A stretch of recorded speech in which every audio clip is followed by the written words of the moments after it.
Welcome engineers. आज हम Uttar Pradesh power corporation limited junior engineer civil के प्रीवियस ईयर के क्वेश्चंस करेंगे। ये इस सीरीज का पार्ट 11 है, तो प्लीज़ आप लोग वीडियो को पूरा देखिएगा।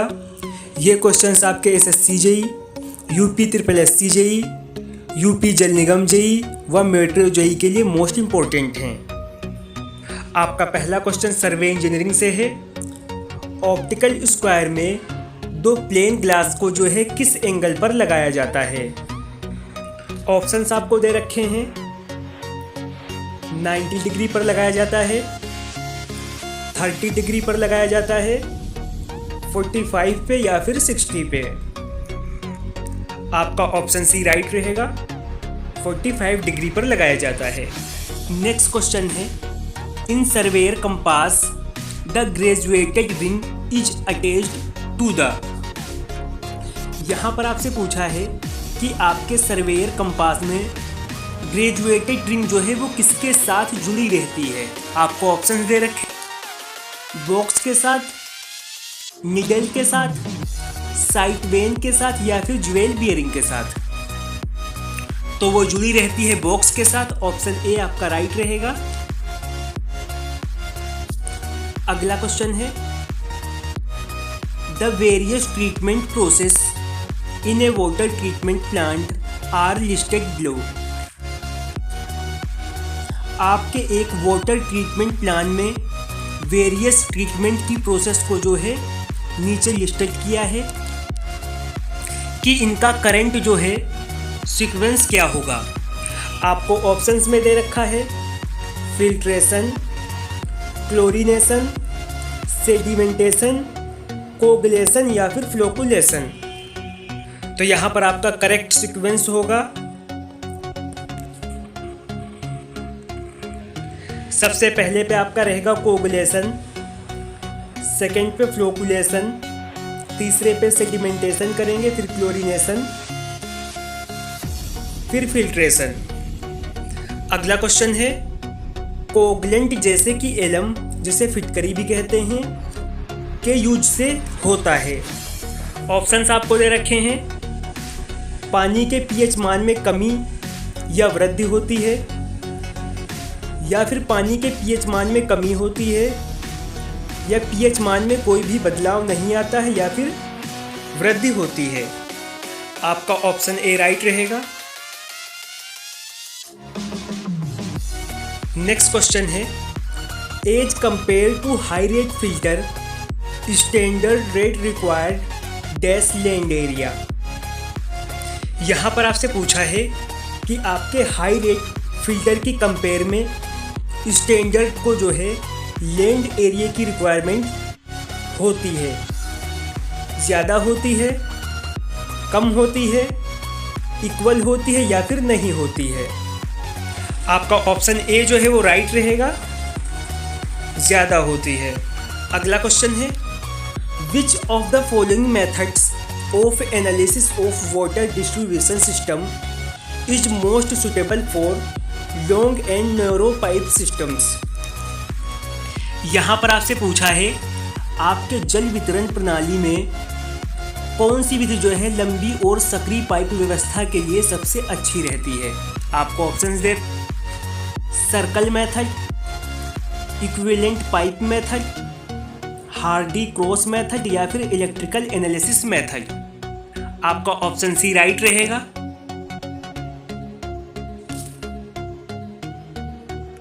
अगला क्वेश्चन है, the shearing strength of the soil is due to.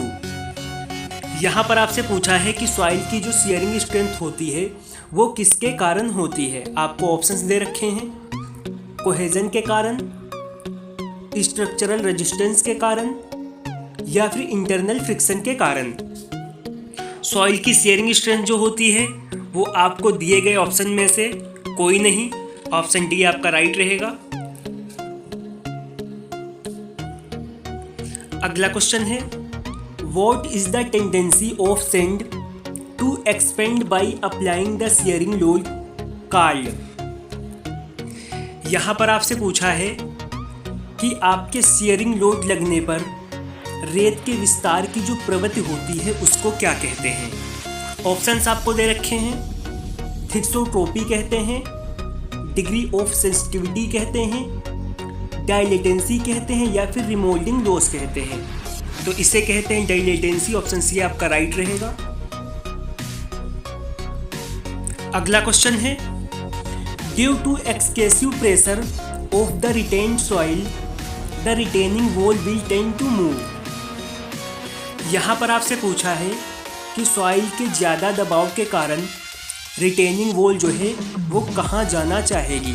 आपको ऑप्शंस दे रखे हैं। बैकफिल से दूर जाएगी, या बैकफिल की तरफ आएगी, या फिर कहीं नहीं जाएगी, या फिर अपनी पोजीशन पर वाइब्रेट करेगी। आपका ऑप्शन ए जो है वो राइट रहेगा। नेक्स्ट क्वेश्चन है, the determination of ultimate bearing capacity on an eccentrically loaded square footing depends on the concept of huge field. यहाँ पर आपसे पूछा है कि इसेंट्रिकली लोडेड स्क्वायर फुटिंग पर जो है अल्टीमेट बियरिंग कैपेसिटी को डिटर्मिनेशन के लिए उपयोग की जो है अवधारणा वो किस पर डिपेंड करेगी? स्क्वायर पर करेगी, वृत्त पर करेगी, सर्कल पर करेगी, या फिर ट्रायंगल पर करेगी? आपका ऑप्शन बी राइट रहेगा। अगला क्वेश्चन है, the contact pressure on uniformly loaded circular footing resting on clay at the centre is. यहाँ पर आपसे पूछा है किसी क्ले की सर्कुलर फुटिंग पर आपका यूडीएल जो है बेस के सेंटर पर कैसा रहेगा? ऑप्शंस आपको दे रखे हैं।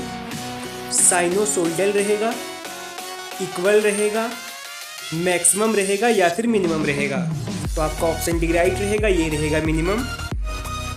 अगला क्वेश्चन है, in which type of foundation the length is considerable greater than its width. यहाँ पर पूछा है किस टाइप की नींव जो है उसकी लंबाई की तुलना में उसकी चौड़ाई से ज़्यादा होती है। ऑप्शंस दे, उसे पाइल फाउंडेशन कहते हैं, राफ्ट फाउंडेशन कहते हैं, फुटिंग कहते हैं, या फिर स्ट्रिप फाउंडेशन कहते हैं? आपका ऑप्शन डी राइट रहेगा, उसे कहते हैं स्ट्रिप फाउंडेशन। नेक्स्ट क्वेश्चन है, लकड़ी के लिए प्रिजर्वेटिव क्रियोसोट जो है वो किससे प्राप्त किया जाता है? ऑप्शंस आपको दे रखे हैं। लकड़ी या कोयले से, या फिर एसिडिक क्यूप्रिक क्रोमेट से, क्रोमोटेंड जिंक क्लोराइड से, या फिर पेंटा क्लोरोफेनॉल से? तो ये प्राप्त होता है लकड़ी या कोयले से। ऑप्शन ए आपका राइट रहेगा। अगला क्वेश्चन है, what is putty made up. आपसे पूछा है कि पुट्टी जो है किससे मिलकर बनती है। आपको ऑप्शंस दे रखे हैं। रेड लेड और अलसी के तेल से, सफ़ेदा और तारपीन के तेल से, चोक पाउडर और कच्चे अलसी के तेल से, या फिर जिंक ऑक्साइड एंड उबले हुए अलसी के तेल से? तो आपकी पुट्टी बनती है। ऑप्शन सी आपका राइट रहेगा। अगला क्वेश्चन है, which of the following quantities are each equal to 1 एकड़। आपको नीचे कुछ क्वांटिटीज दे रखी हैं और आपसे पूछा है कि इनमें से कौन जो है 1 एकड़ के बराबर है। आपको ऑप्शंस दे रखे हैं।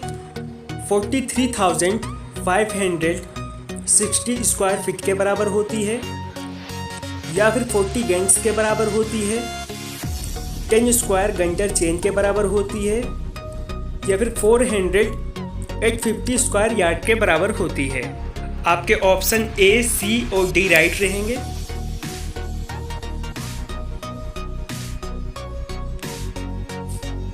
फिर आपका लास्ट क्वेश्चन है, व्हाट इज रेंजिंग। रेंजिंग क्या है? ऑप्शंस आपको दे रखे हैं। 2 एंड के बीच में सीधी रेखा में चेन को अलाइनमेंट करने की प्रोसेस को कहते हैं, या फिर माउंटेन रेंज में चेनिंग की प्रोसेस को कहते हैं, या फिर एरिया के कोनों पर रेंजिंग रोड को फिक्स करने की प्रोसेस को कहते हैं, या फिर एक चेन लाइन से ऑफसेट लेने की प्रोसेस को कहते हैं। आपका ऑप्शन ए राइट रहेगा।